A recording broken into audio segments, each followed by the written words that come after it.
मार्ग प्रशस्त करें। कार्यक्रम में उपस्थित श्रीमान ओम बिरला जी, मनोहर लाल जी, किरण रिजिजू जी, महेश शर्मा जी, संसद के सभी सम्मानित सदस्यगण, लोकसभा के महासचिव,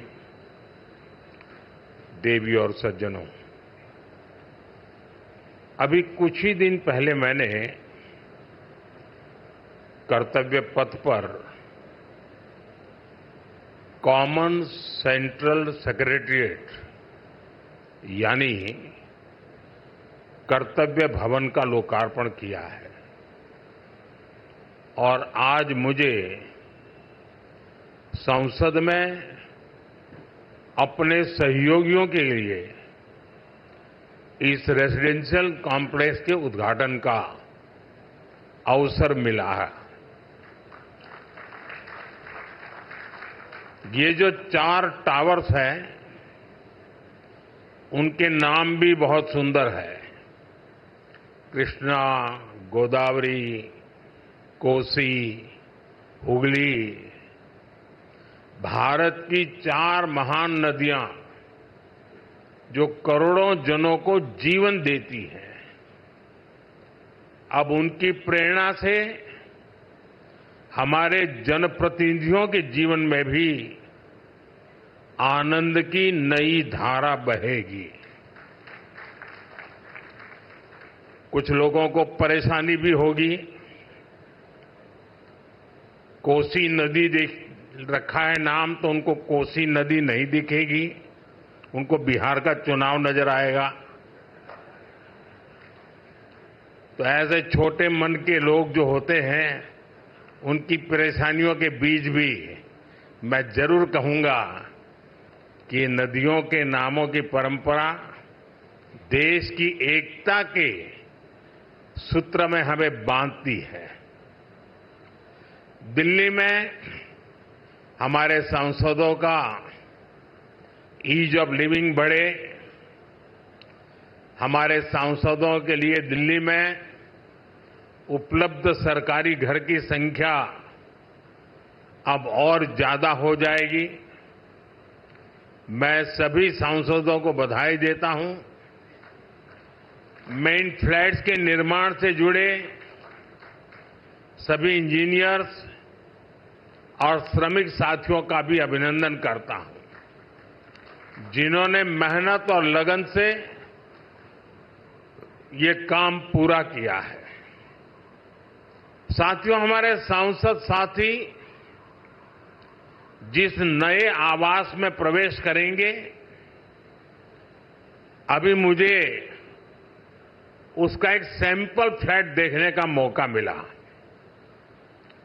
मुझे पुराने सांसद आवासों को देखने का भी मौका मिलता ही रहा है।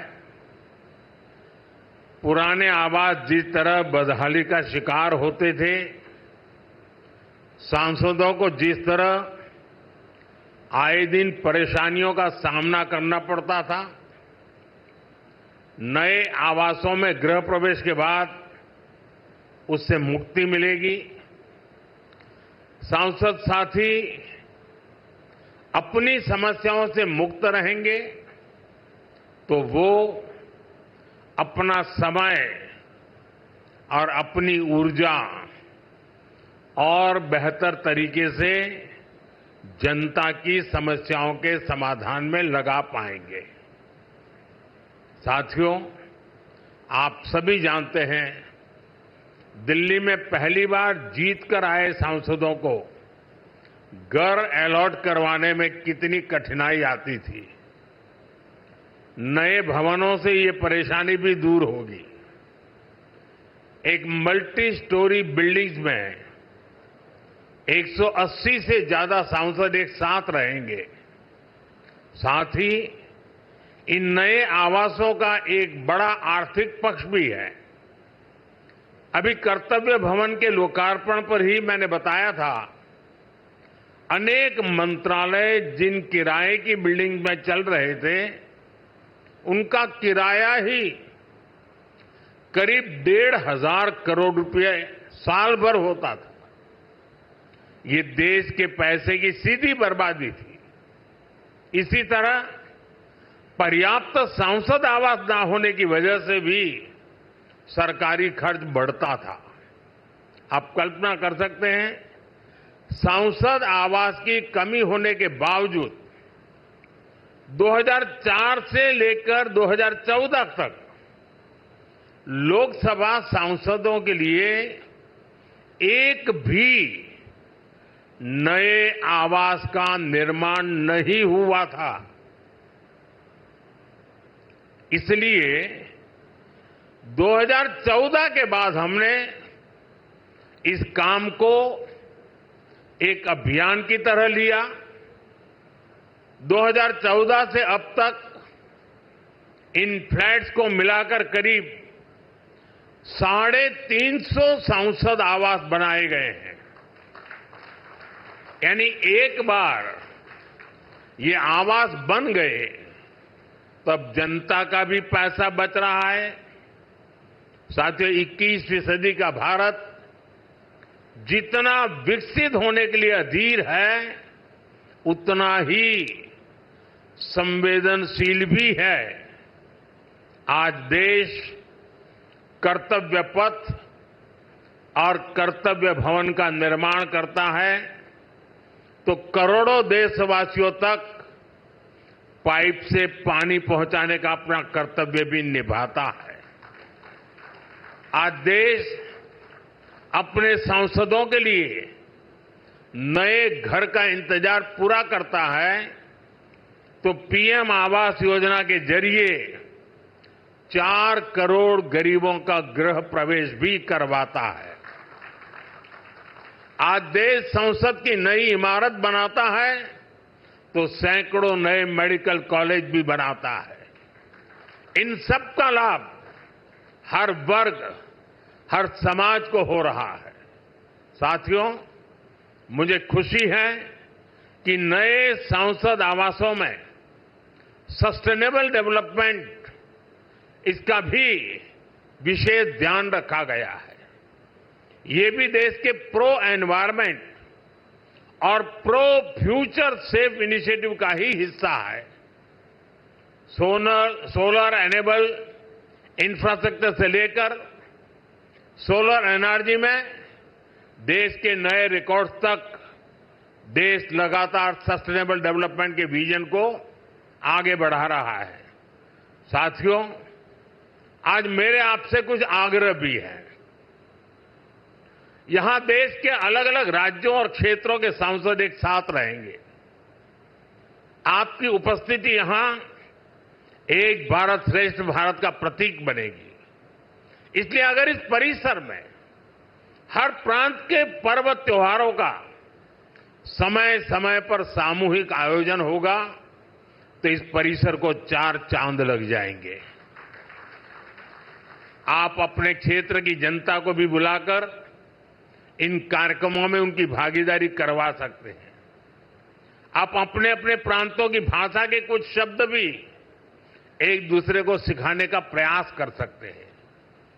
सस्टेनेबिलिटी और स्वच्छता, ये भी इस बिल्डिंग की पहचान बने, ये हम सबका कमिटमेंट होना चाहिए। न केवल सांसद आवास बल्कि पूरा परिसर हमेशा साफ स्वच्छ रहे तो कितना ही अच्छा होगा। साथियों, मुझे आशा है हम सब एक टीम की तरह काम करेंगे। हमारे प्रयास देश के लिए एक रोल मॉडल बनेंगे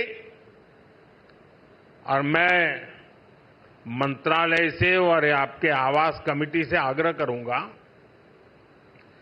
क्या साल में 2 या 3 बार ये सांसदों के जितने परिसर है उनके बीच स्वच्छता की कंपटीशन हो सकती है क्या? और फिर घोषित किया जाए कि आज ये जो ब्लॉक था वो सबसे ज्यादा स्वच्छ पाया गया। हो सकता है 1 साल के बाद हम ये भी तय करें कि सबसे अच्छे वाला कौन सा और सबसे बुरे वाला कौन सा, दोनों घोषित करें। साथियों, मैं जब ये नवनिर्मित फ्लैट देखने गया तो मैं जब अंदर प्रवेश किया तो पहला मेरा कमेंट था, इतना ही है क्या? तो उन्होंने कहा, नहीं साहब, ये तो शुरुआत है, अभी अंदर चलो आप। मैं हैरान था जी, मुझे नहीं लगता कि सारे कमरे आप भर पाएंगे।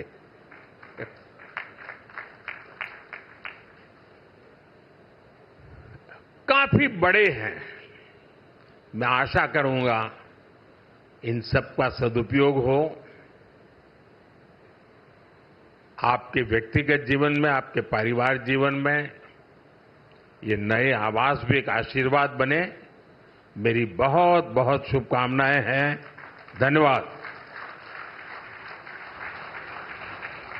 बहुत बहुत धन्यवाद माननीय प्रधानमंत्री जी, और साथ ही आप सबका बहुत बहुत धन्यवाद इस ऐतिहासिक पल का हिस्सा बनने के लिए, क्योंकि ये परियोजना केवल ईंट पत्थर की संरचना नहीं